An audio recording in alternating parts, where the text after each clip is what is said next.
وعلى آل الطاهرين وأصحابه الراشدين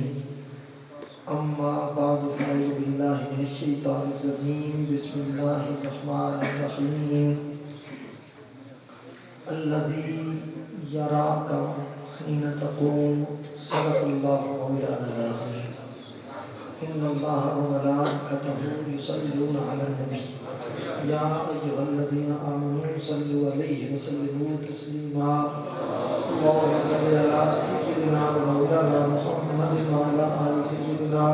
ومولانا محمد وبارك وسلم ذوق شوق سے آواز بلند پڑھ لیں الصلاۃ والسلام سیدی یا رسول اللہ وعلی آلک واصحابک یا سیدی یا حبیب اللہ. آواز بلند اونچا پڑھنے کو کہتے ہوتے ہیں الصلاۃ والسلام سیدی یا رسول اللہ وعلی آلک واصحابک یا سیدی یا حبیب اللہ. الصلاۃ والسلام علیک یا رحمۃ للعالمین وعلی آلک واصحابک یا خاتم النبیین. علی وقار گرامی مرتبہ حضرت علامہ قاضی سہیل صاحب، محترم جناب قاری محمد سفیر صاحب، حضرت علامہ قاری محمد طاہر صاحب، جناب قاری محمد ندیم رضوی صاحب، قاری محمد میر قادری صاحب، قاری حافظ یار محمد علوی صاحب اور جملہ حضرات علماء کرام، من کے اعلیٰ کے غیور عاشقان رسول میں آپ احباب کی خدمت میں عزیز و محسن سے اسب دادا حاضر ہوا ہوں. اللہ تعالیٰ کی حاضری اپنی بارگاہ اقدس میں قبول منظور فرمائے. کچھ احباب جو جاننے والے ہیں ان کو خبر ہے کہ ابھی چند دن قبل ہی مجھے دوران خطاب ہی ہارٹ اٹیک ہوا ہے. اس وجہ سے مجھے ڈاکٹر نے لمبی گفتگو سے سفر سے منع کیا ہے، مگر آپ احباب نے چونکہ وقت لیا تھا اور محفل اتنی محبت سے آپ نے سجائی ہے، میں اس پہ بعد آپ کی خدمت میں حاضر ہوں. بہت لمبی گفتگو تو آپ سے نہیں کر سکوں گا، اور جب احباب پہلے تقاریر سنتے رہتے ہیں شاید اس روایتی انداز سے بھی گفتگو نہ کر سکوں، مگر آپ نے شعلہ بیانی پر توجہ نہیں فرمانی، جذبہ ایمانی پر توجہ فرمانی. میں اپنی گفتگو کا آغاز حضور قبلہ عالم غوث زمان فاتح قادیاں سیدنا پیر مہر علی شاہ صاحب گولروی قدس سر العزیز کے شعرا پاک نعتیہ کلام عیسیت متراندی ودیری یہ پر اپنی لکھی ہوئی تضمین سے کرنا چاہتا ہوں، اور آل ذوق آل علم میں توجہ چاہوں گا. تضمین میں 3 مصرے اپنے ہوتے ہیں، چوتھا اس شاعر کو ہوتا ہے جس کے کلام پر تضمین لکھی جائے. تو میں نے عرض کیا ہے اے جنگڑی غم دی ٹھہری یہ، اے جنگڑی غم دی ٹھہری یہ، بسمل جی حالت میری یہ، انج لگدا سکھ ہون ویری یہ، اج سکھ مترا دی ودیری یہ، کیوں دلڑی اداس گلیری یہ. آپ تھوڑا ذوق کا اظہار کریں گے تو پھر میں کھول کے 2-4 باتیں آپ سے کروں گا انشاءاللہ العزیز. کونین دے وچ لاسانی ہے، کونین دے وچ لاسانی ہے، سب سونے اتے سلطانی ہے. کونین دے وچ لاسانی ہے، سب سونے اتے سلطانی ہے، خلقت ساری دیوانی ہے، مکھ چند بدر شاشانی ہے، مکھ چند بدر شاشانی ہے، مجھے چمکے لاٹ نورانی ہے، کالی زلف تے اکھ مستانی ہے، مخمور اکھی ہن مد بریاں، پر نور کمانا بانگ ملن، پر نور کمانا بانگ ملن، جنوں بیک کے سارے درد مٹن، کونے نکھیاں قربان کرن تو ابرو کو اس مثال جیسا. جیتی نوک میادے تیر چھٹن، لبا سرخ کھا کے لال یمن، چٹے دند نوتی دیاں ہیں لڑیاں. اور اینو قدرت دا فیضان آکھاں، اینو قدرت دا فیضان آکھاں، سب سونے دا سلطان آکھاں، دو جگ اس تو قربان آکھاں اے صورت رو میں جان آکھاں. جو سبحان اللہ کے سکتے ہیں وہ کہتے ہیں اور محبت سے کہتے ہیں، پیار سے کہتے ہیں. ان قدرت دا فیضان آکھاں سب سونے دا سلطان آکھاں دو جگ اس تو قربان آکھاں اس صورت نو میں جان آکھاں. جان آکھاں کہ جانے جہان آکھاں سچ آکھاں تے رب دی شان آکھاں جس شان تو شانہ سب نہیں اور پہچانے خدا را سنت دا اے رستہ حق دی قربت دا ہے نارا اہل طریقت دا دسے صورت را بے صورت دا توبہ راہ کی این حقیقت دا پر کم نہیں بے سوجت دا کوئی ورلیاں موتی لے دریاں پایا تاج شفاعت خاص تساں ناصر منندے عباس تساں ہر آسی دا احساس تساں جو دیگا ربو کا داس تساں قطر تا تھی پوری آس اساں لجبال کریسی پاس اساں وشفاعت شفا سی پڑیاں اور سب خدمت گاراں باندیاں تھے سب خدمت گاراں باندیاں تے رو رو کے ترلے پاندیاں تے آمالاں تے شرماندیاں تے ان سکھدیاں تے قرلاندیاں تے لکبانی صدقے جاندیاں تے ان بردیاں مفت بکاندیاں تے شالا بد آمن او گھڑیاں. اور یہ آل علم توجہ کریں گے فاضت دنیا میں رحمت ہی یہ دنیا اگر کامیاب ہے تو حضور کی رحمت کا سہارا لے کر کامیاب ہوئی ہے. فاضت دنیا من رحمتہ نور الباطن من خلوتہ ان المہرا من عطرتہ الطیف سرا من طلعتہ الشذب بدا من مبرتہ فسکرت ہونا من نظرتہ نینا دیا فوجاں سر چڑیاں. مقطع ہے ہمراہ ویلا یاد آیا وادی ہمراہ میں جہاں زیارت ہوئی تھی کا ادارے گوڑا کو ہمراہ ویلا یاد آیا جب چمکیا سید نور الہ حیدر دا جانی بول اٹھیا سبحان اللہ ما اجمل کا ما احسن کا ما اکمل کا کتھے مہر علی کتھے تیری ثنا گستاخ اکھیں کتھے جا پڑیاں.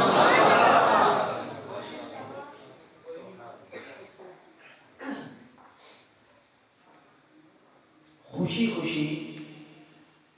سب نے رخت سفر باندھا اپنا سامان تیار کیا اپنی سواریوں کو صبح کے سفر کے لیے آمادہ کیا اور اونٹوں پر اپنا سامان رکھ کر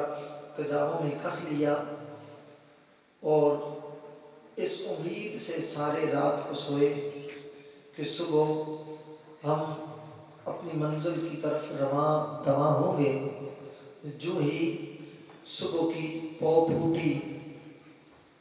سارے قافلے والوں نے قافلہ تیار کیا اور یہ قافلہ آب و تاب کے ساتھ روانہ ہو گیا. راستے میں ہنسی خوشی ایک جگہ رکے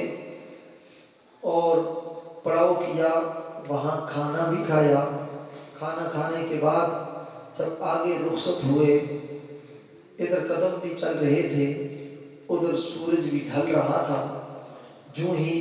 یہ ایک جنگل کے پاس پہنچے سورج مغرب کی اوٹ میں چھپ گیا اور سورج ڈوبتے ہی اندھیرا چھا گیا اور جنگل سے جانوروں کی آوازیں بھی آنا شروع ہوئیں.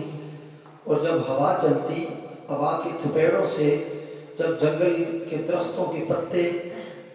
حرکت کرتے تو عجیب سی آواز پیدا ہو رہی تھی. چھوٹے بچوں کو ڈر بھی محسوس ہونے لگا تھا. تاہم سب رشتہ داروں کے ساتھ خوشی خوشی اس سفر میں روانہ ہو رہے تھے. کسی کو کیا خبر تھی کہ اگلے ہی لمحے اس قافلے پر قیامت ٹوٹ پڑے گی اور یہ ساری خوشیاں غموں میں تبدیل ہو جائیں گی.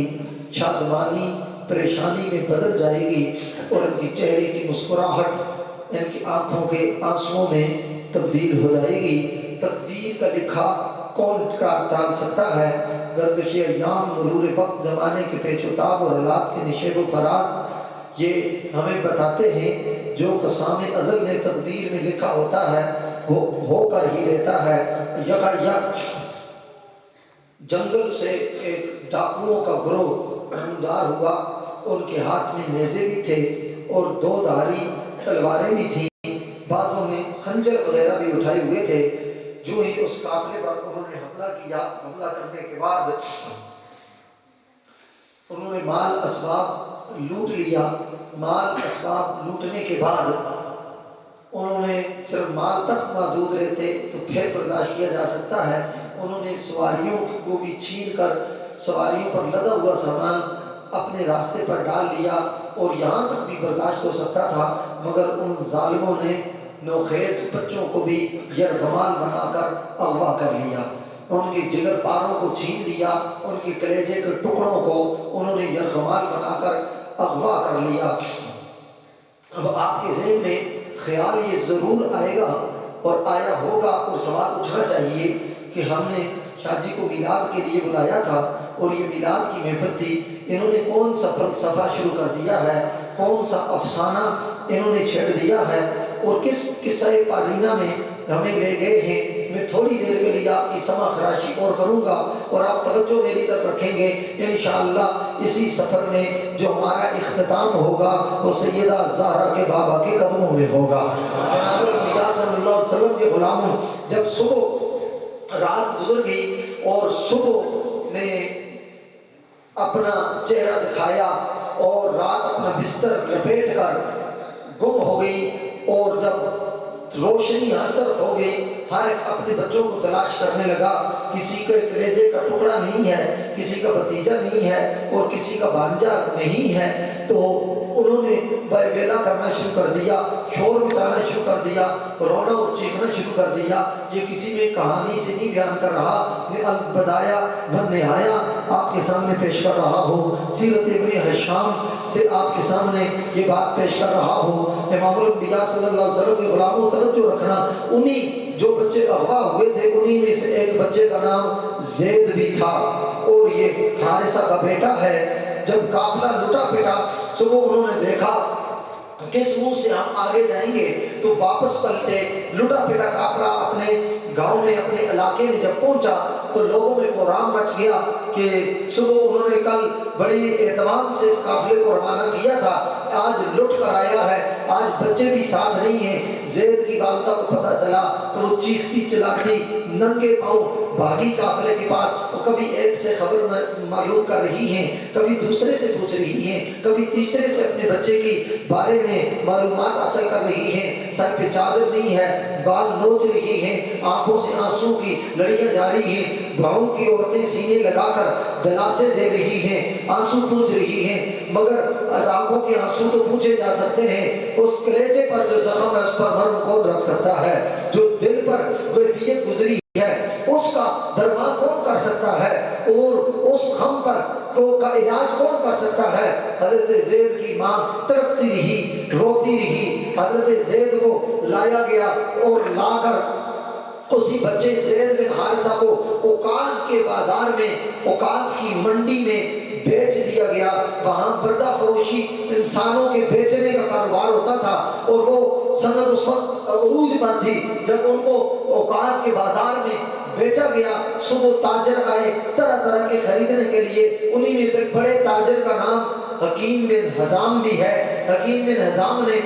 زید کا ریٹ پوچھا تو انہوں نے بہت زیادہ بتایا، چونکہ وہ خوش اخلاق بھی تھا، خوش گفتار بھی تھا، اور صورت و سیرت میں حسین بھی تھا، بول میں، چال میں اور ڈھال میں خوش شکل بھی تھا، وضاقتہ بھی اس کی ٹھیک تھی۔ زید کا ریٹ اس نے مہنگا بتایا۔ حکیم بن حزام نے زید کو خرید لیا، گھر لے کے آیا، اس کے اخلاق سے متاثر ہو کر گھر میں ایک اپنا بیٹا بنا کے رکھ لیا۔ اسی گھر میں اس کی ایک پھپھی بھی رہتی تھی، پھپھی نے زید کو اپنے پاس رکھ لیا اور زید سے مانوس ہو گئی۔ جب کچھ عرصہ گزرا اس کی پھپھی کی شادی ہوئی، جب ڈولی اٹھنے لگی تو پھپھی نے مطالبہ کیا کہ زید کو میرے ساتھ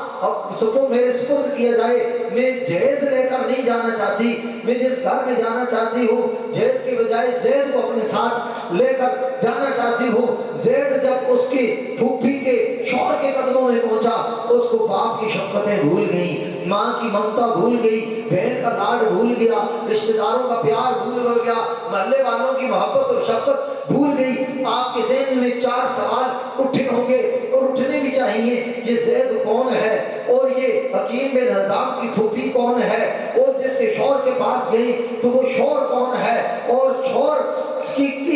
میں کیا کوالٹی تھی جس کی وجہ سے سب محبتیں بھول گئی۔ اب میں اس مقام پر آ گیا ہوں کہ آپ کے 4 سوالوں کا میں جواب دے دوں۔ زید بن حارثہ یہ مکہ مکرمہ کے بازار میں بکے ہیں، حکیم بن حزام خرید کے لے کر گئے، اور حکیم بن حزام کی پھوپھی جس کے بارے میں ذکر کر رہا ہوں وہ ان کو ساتھ لے کر گئی۔ وہ پھوپھی کوئی عام نہیں تھی، لوگ اس کو سیدہ بھی کہتے ہیں، طیبہ بھی کہتے ہیں، طاہرہ بھی کہتے ہیں، ظاہرہ بھی کہتے ہیں، باہرہ بھی کہتے ہیں، اور اس کو خاتون جناب بھی کہتے ہیں، اور ادب سے خدیجہ کہہ کر سیدہ زہرا کی ماں بھی کہتے ہیں۔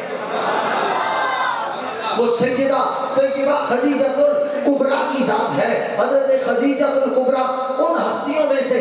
ایک ہستی ہے، اور یہ واحد ہستی ہے جن کو زمانہ جاہلیت میں بھی لوگ طاہرہ کے لقب سے یاد کیا کرتے تھے۔ طیبہ اور طاہرہ کے لقب سے لوگ پکارا کرتے تھے، اور پھر اس شوہر کے پاس جس کے پاس زید گیا، باپ کا شفقت بھول گئی، ماں کی ممتا بھول گئی، بہن کا لاڈ بھول گیا، اپنے رشتہ داروں کا پیار بھول گیا۔ اس شوہر کو، سیدہ خدیجہ کے شوہر کو رب کا یار کہا جاتا ہے، امت کا غمخوار کہا جاتا ہے، مدینے کا تاجدار کہا جاتا ہے، انبیاء کے قافلے کا سپاہ سالار کہا جاتا ہے، بے سہاروں کا سہارا کہا جاتا ہے، بے چاروں کا چارہ کہا جاتا ہے، ڈوبنے والوں کا کنارہ کہا جاتا ہے، فلک ہدایت کا سب سے نورانی ستارہ کہا جاتا ہے۔ اس کو کائنات کی چمک بھی کہتے ہیں، کائنات کی دمک بھی کہتے ہیں۔ گلوں میں خوشبو ہے تو اس کے مسکرانے کی وجہ سے ہے،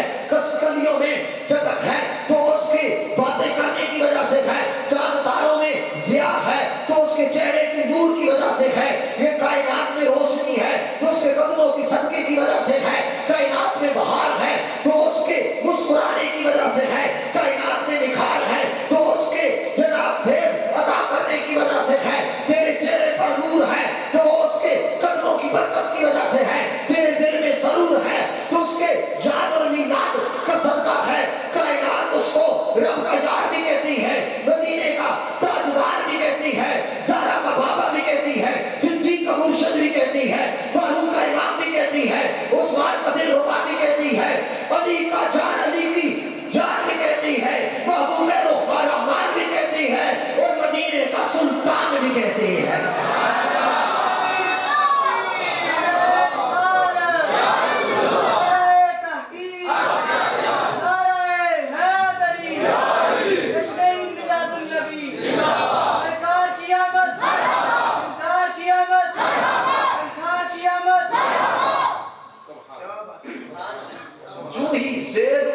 پر پہنچے،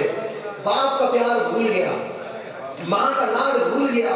ماں کا پیار کسی کو بھی نہیں بھولتا۔ بندہ بوڑھا بھی ہو جائے نا، ماں کی ممتا کبھی نہیں بھولتی۔ جب بھی بندہ گھر آتا ہے اور ماں چلی بھی جائے، جب اس منجی پر، اس چارپائی پر نظر پڑتی ہے، اس بستر پر نظر پڑتی ہے جہاں ماں آرام کیا کرتی تھی، تو بیٹا بے ساختہ رو پڑتا ہے، اس کا کلیجہ بے قرار ہو جاتا ہے، اس کا دل بے قرار ہو جاتا ہے۔ جن کی مائیں زندہ ہیں ان کو احساس نہیں، جن سے یہ نعمت چھن گئی ہے، ذرا ان سے پوچھئے۔ ہمارے شاعر گزرے ہیں تابش، اس کا بڑا پیارا شعر ہے، اور کئی اچھا لوگ یہ پڑھتے بھی ہیں، مشہور شعر ہے، اور نے کہا مدت ہوئی میری ماں نہیں سوئی تابش، مدت ہوئی میری ماں نہیں سوئی تابش، میں نے ایک بار کہا تھا مجھے ڈر لگتا ہے۔ میری ماں اتنی پیار کرنے والی ہے، میں نے بچپن میں کہا تھا کہ مجھے ڈر لگتا ہے۔ ماں رات کو جاگ کر اب بھی پہرا دیتی ہے کہ میرا بیٹا ڈر نہ رہا ہو، کہ میرا بیٹا پریشان نہ ہو۔ اب ماں کی ممتا کوئی بھلا نہیں سکتا،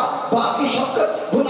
بھلائی نہیں جا سکتی، بہنوں کا لاڈ اور پیار نہیں بلایا جا سکتا، مگر ہاں ایک چوکھٹ ایسی ہے جس جگہ پر جائیں تو اس پر بندے کو سب کچھ بھلا دیتی ہے۔ وہاں باپ کی وہ شفقتیں نہیں جو ان کی محبتیں ہیں، ماں کی ممتا میں وہ کمال کہاں جو امام الانبیاء کی شفقت میں ہے۔ اسی لیے قبلہ عالم غوث زمان تاجدار گولڑا سیدنا پیر مہر علی شاہ صاحب فرماتے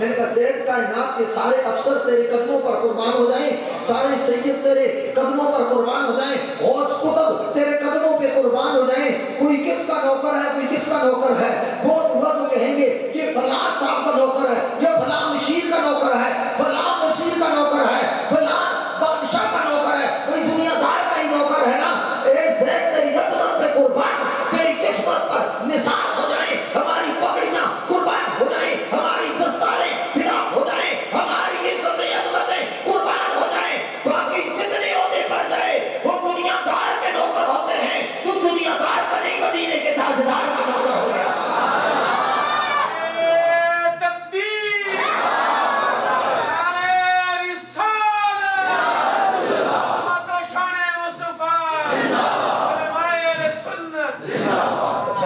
حضرت زید کو حضور نے بھیجا سودا لینے کے لیے بازار میں۔ حضرت زید کہتے ہیں میں چونکہ چھوٹا تھا اور جب حضور مجھے سودا لینے کے لیے بھیجتے تو میں نکلتا، خرج تو میں نہ بھیجتے، گھر سے میں نکلتا اور میں دیکھتا کہ لوگ کھیل رہے ہیں تو میں بھی ان کے ساتھ کھیلنے کے لیے چلا جاتا، تو میں کھیلنے کے لیے جاتا، حضور دیکھتے کہ ابھی تک زید آیا نہیں، سیدہ خدیجہ کہتی کہ زید واپس نہیں آیا، حضور ذرا خبر نہیں لیتے، سرکار باہر آتے دیکھتے تو میں کھیل رہا ہوتا، حضور فرماتے زید پیسے مجھے دے دو، تم کھیل لو، سودا میں خود لے کے آیا۔ میلاد منانے والوں، آج میں حضور کی سیرت کی ایک جھلک آپ کے سامنے رکھنا چاہتا ہوں، وہ کتنے کریم آقا ہیں، وہ کتنے مہربان آقا ہیں۔ تم کیا سمجھتے ہو؟ تم یہ جھنڈیاں لگاتے ہو وہ نہیں دیکھ رہے، تم یہ غبارے لگا رہے ہو وہ نہیں دیکھ رہے، تم گلیاں سجا رہے ہو وہ نہیں دیکھ رہے، تم گلیاں سجا رہے ہو وہ تمہارا دل ایمان سے سجا رہے ہیں، وہ کرم کرتے ہیں، وہ مہربانی کرتے ہیں، وہ عطا کرتے ہیں۔ ہماری کیا حیثیت؟ حضور کا ذکر ہمارا محتاج نہیں، ہم قدم قدم حضور کے محتاج ہیں۔ یہ علماء، یہ طلباء اور یہ بزرگان دین، یہ مسلوں اور محرابوں کے وارث جتنے لوگ بھی ہیں یہ حضور کے ذکر کے محتاج ہیں۔ مجھے یہاں آپ نے عزت سے بٹھایا ہے تو یہ دنیا دار کی ذکر کی وجہ سے نہیں، رب کے یار کی ذکر کی وجہ سے بٹھایا ہے، حضور کے ذکر کی وجہ سے بٹھایا ہے۔ ہم حضور کے جوڑوں کے محتاج ہیں، ہم اعلان بھی کرتے ہیں یا رسول اللہ آپ کا کھاتے بھی ہیں، آپ کے خون کھاتے بھی ہیں، اللہ نے ہمیں آپ کے غداروں میں پیدا نہیں کیا، شکر ہے مصطفیٰ کے وفاداروں میں پیدا کیا ہے۔ ہم ہاتھ جوڑ کر کہتے ہیں غور حضور ضرور کرنا، میرے ترلیاں تے ہتھاں جوڑیاں دی، غور حضور ضرور کرنا، میرے ترلیاں تے ہتھاں جوڑیاں دی، سانو لوڑ تو ساڈی ہر ویلے، تانوں لوڑ کے اساں بے لوڑیاں دی ڈگ پئیاں اور در تیرے تے ماری ہوئیاں دھکیاں دوڑیاں دی، میرے واسطے تاج سکندری یہ آقا دھوڑ تو ساڈیاں جوڑیاں دی۔ حضرت زید کو سودا لینے کے لیے بھیجا۔ اچھا اتفاق ایسا ہے اللہ آپ کے یہ آنسو حضور کی غلامی اور محبت میں قبول فرما لے اور یہ دل کا سخت ہونے کا باعث ہوں گے، قبر میں اجالے کا باعث ہوں گے۔ جب بھیجا ادھر دکان پر، اتفاق ایسا ہے زید جس علاقے سے آئے ہیں وہاں کے لوگ بھی طواف کعبہ کے لیے مکہ مکرمہ میں آئے ہوئے ہیں، اور جو ہی مکہ مکرمہ میں وہ طواف کرنے کے بعد باہر آئے، بازار میں حضرت زید کو دکان سے سودا لیتے ہوئے دیکھا، دیکھ لیا تو قریب آئے، پوچھا مسمک تیرا نام کیا ہے؟ فقال اسمی زید، کہا میرا نام زید ہے۔ ان کا من ایتہا، کون سے خاندان سے ہے؟ انہوں نے کہا میں انا من قریش، میں قریش سے ہوں۔ انہوں نے کہا من این انتا، رہتا کہاں ہے؟ انہوں نے کہا انا من مکہ، میں مکہ مکرمہ میں رہتا ہوں۔ اب آئے حضور کے قدموں میں، اپنے گاؤں کا نام بھول گئے، آئے حضور کے قدموں میں اپنے باپ کا نام بھول گئے، آئے حضور کے قدموں میں اپنے علاقے کا نام بھول گئے، آئے حضور کے قدموں میں تو وہ خاندان کا نام بھول گئے۔ اے زید تیرا خاندان کوئی اور ہے، تیرے ماں باپ کوئی اور ہیں، تیرا علاقہ کوئی اور ہے۔ انہوں نے کہا وہ پہلے تھا جب تک رسول سے نسبت نہیں ہوئی تھی، وہ پہلے تھا جب حضور سے تعلق نہیں جڑا تھا، وہ پہلے تھا جب سرکار کا غلامی کا پٹا گلے میں نہیں ڈالا تھا۔ اب جب قدم مصطفیٰ میں ڈیرے لگا لیے ہیں تو میرا ایمان مجھے آواز دے رہا ہے کہ تو صفا کی چوٹی پہ چڑھ کے یہ اعلان کر، مصطفیٰ کی طرف اشارہ کر کے کہ شاموں سے ملا ہے، نہ سکندر سے ملا ہے، اللہ کا عرفان تیرے گھر سے ملا ہے، اوروں کو ملا ہے تو مقدر سے ملا ہے، مگر آقا مجھ کو تو مقدر بھی تیرے گھر سے ملا ہے۔